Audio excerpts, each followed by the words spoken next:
Hi guys, good morning. Ito yung ulam natin for today's morning.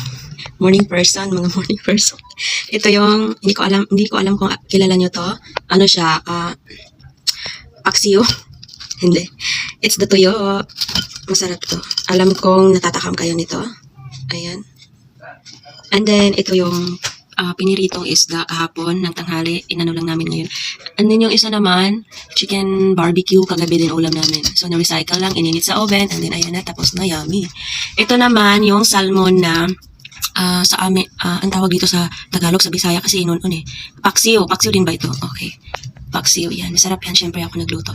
And then ito, siyempre, obvious na obvious naman. Red rice. And then, siyempre, egg is life. Ayan, itlog. And then dito naman, meron kaming kababayan. As you can see, kababayan is so yummy. Kita niyo yung kababayan. And then yung pandesal. Maganda talaga yung pandesal dito sa amin. Mas pinili ko yung medyo malambot. Yung bago pa talagang luto. Kasi minsan meron din silang mga niluto na kagabi tapos ininit na lang ulit. Yan. Masarap yan sa kape. Okay. Have a nice breakfast.